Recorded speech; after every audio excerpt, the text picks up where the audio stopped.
Good evening to you. God bless you. Welcome to Divine Empowerment with Mercy, the realm of the supernatural, where divinity meets with humanity. I'm going to be sharing with you tonight what I've titled, Don't Pay Evil for Evil. Do not pay evil for evil. I'm going to start by the question that I've received. And first of all, if you have not subscribed yet, go ahead and subscribe. This is a wonderful evening. How are you? Come on, click the subscribe button and subscribe. Hit the notification button and like this video. And don't forget to share as well. Thank you. Welcome to Divine Empowerment with Mercy, the realm of the supernatural, where divinity meets with humanity. My name is Dr. Mercyomani. I coach singles like you how to discover who you are so you can discover your soulmate, seize the moment, and keep your soulmate. I coach singles who are desperate, who are really miserable, how to be calm, how to be themselves, how to become the best version they can be so they can attract their soulmate. Okay? Um, yes, if you are single and you're not happy, something is wrong. You have to you have to know, you have to seek for knowledge how to be a happy single. You're not happy to be single, but you are happy while you are single because it's not forever, right? Okay, so learn how to be a happy single. And I'm here to empower you, myself and my team. Okay, so for those women that have been through divorce, you are navigating through your system, uh, through the system of whatever. You have tried everything with the law, the legal system, and all of that, but you still find yourself confused, afraid, and alone. And I'm here to help you navigate through your season. Okay, I have prepared a life-changing course that is designed to help you navigate through your season in a way that will give you peace and rest and help you allow life to begin to happen for you, because divorce is not a death sentence. Okay, God bless you. All right, so we also officiate weddings now. So don't forget, if you need us to come and be part of your glorious day, let us know. Info at Divine Empowerment with Mercy. For those that are the single uh, leaders, you lead your single girls or women in your community or in your church. We are here to empower your women, to become the best version they can be in order to attract their soulmate. So email us info at divineempowermentwithmercy.com. If you if you work or you lead in any of the women's shelters, I mean the women that have been through all kinds of trauma, family violence, and you are a worker or a leader there, we are here to empower your women. We are here to give back. Okay, it's our way of giving back to our community. So please reach out to us, info at Divine Empowerment with Mercy, and we'll be a blessing to your people, okay, to your women. It could be virtual, it could be in person. So whatever you guys choose, we will be there to be a blessing, okay? Glory to God. So what am I saying? I'm here it's going to be a quick video, and I received a text, a message that says, she said, my husband cheated on me, and I told him the only way I would take him back is if I cheat on him. He agreed I should. Has this worked out for everyone? No. No is my honest answer. I know people have their opinion. You have your opinion. But I'm going to tell you the truth and nothing but the truth from my perspective, based on the, the way God deals with stuff. I'm talking from the spiritual aspect of dealing with things like this. The bad, the worst is already done. Okay? First of all, I want to really thank you for the courage to bring this up. But listen, just because he has said yes for you to do what he did, doesn't mean he wants you to do it. Okay, so he did what he did, right? Yeah, yeah. Things came up, whatever answer he gave you, he did what he did.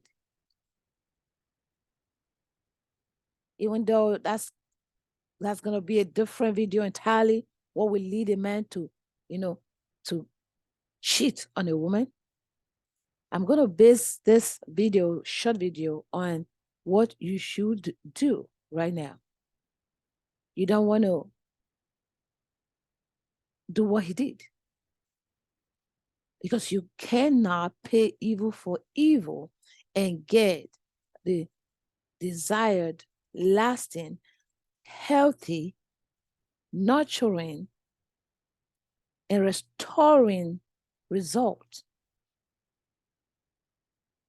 You're going to keep wounding yourself and wounding him. He will keep wounding you, but you keep wounding him by doing that.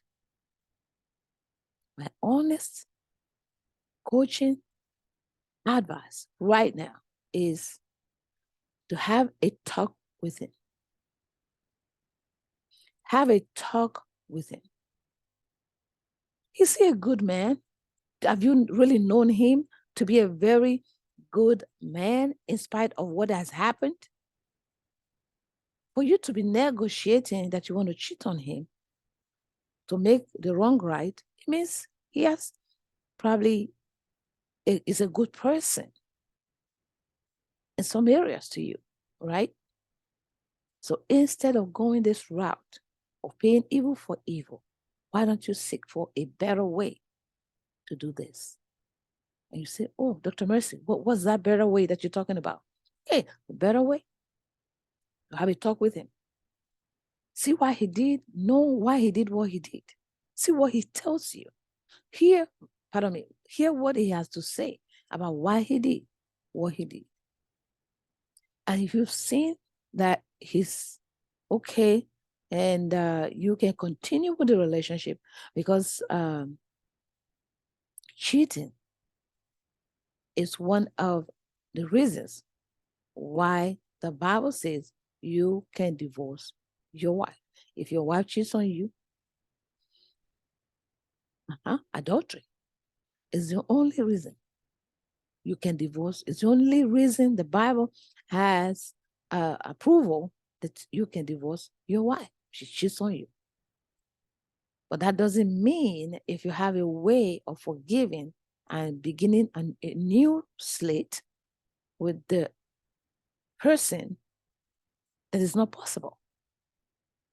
It just depends on the things surrounding the situation. What are the other elements, the other situations that's connecting to this? So you got to dig all of that out with him. And you don't want to, if you think you can do it alone with him, get help. If you think your marriage is redeemable, get help. Get a professional help. Get a coach, a therapist. Get somebody to help out.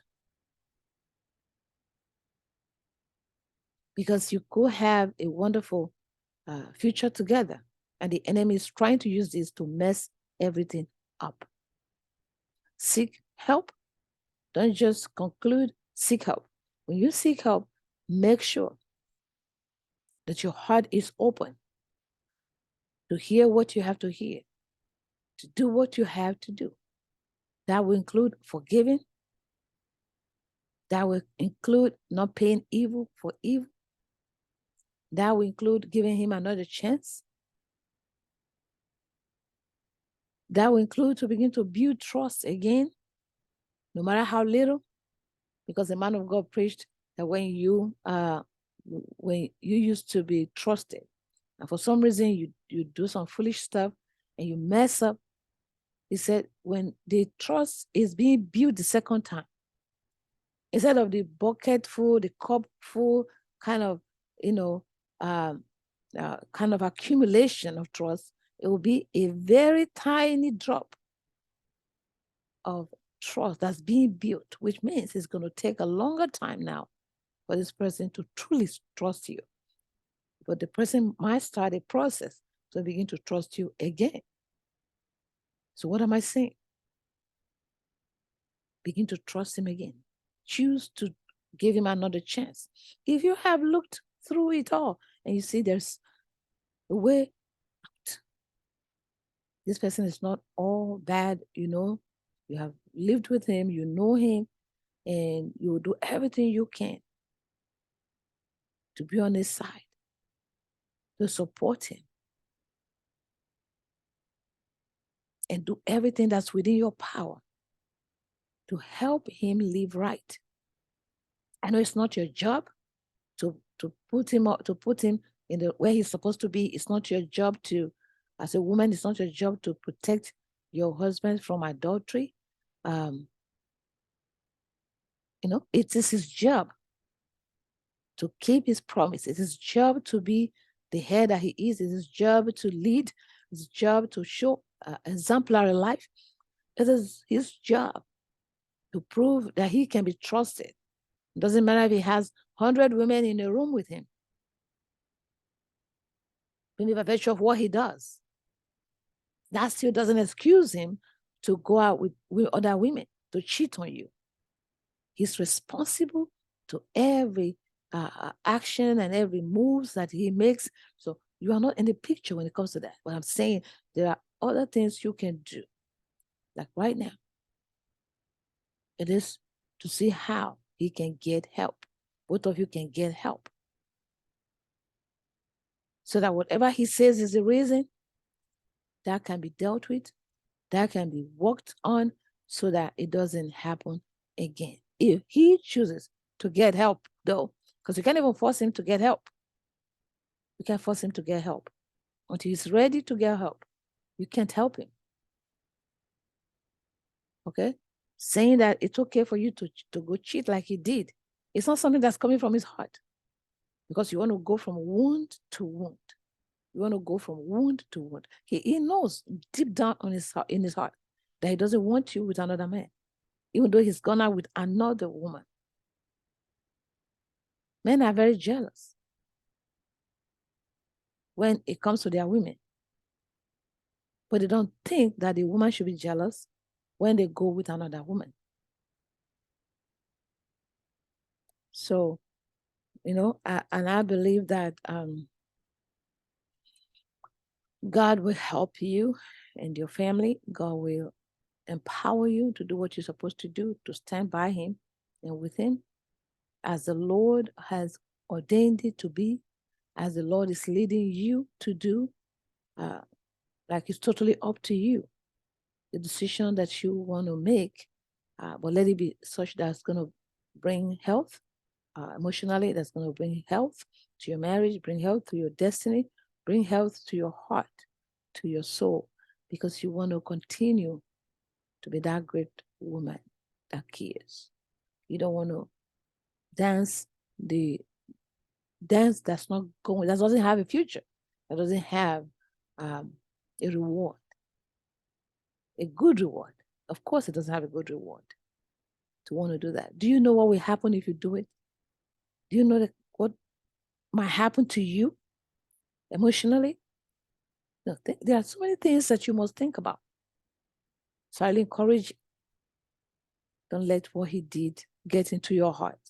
Deal with the situation. Don't take it personal. Deal with it accordingly. And I promise you, this will be something that will bring the two of you together even closer. What the enemy meant for bad, both of you will use this. God will use this to bring the two of you to even deeper intimacy with each other. That he will never again think about another woman in this regard. In Jesus' name, I'm praying for your marriage, that God will have his way and his name will be glorified. In Jesus' name, amen. Peace be still. Peace be still. Peace be still. Peace be still. If you don't have Jesus, say with me, say, Lord Jesus, I come to you just as I am. I am very sorry for all of my sins. With my heart, I believe. With my mouth, I confess that Jesus Christ is my Lord and Savior. In Jesus' name, congratulations. Welcome to God's family. What you want to do now is to make sure you connect with a local church where you can be in person, okay, so you can begin to grow as a child of God. God bless you for coming on today. Don't forget to subscribe. Don't forget to leave a comment, share your opinion about this. What do you think she should do? What do you think she should do? This is, we look at things here as Christ, as God will look at stuff. We don't do it like the world. That's why my opinion is based on Christ. What would Jesus do? What would Jesus do? So let me know what you think. Check, like, get your notification button on, okay, so you can receive subsequent videos as I post every week. How about that? Thank you. God bless you for being here, and I'll see you soon. Stay warm if you're in the cold area. Bye-bye.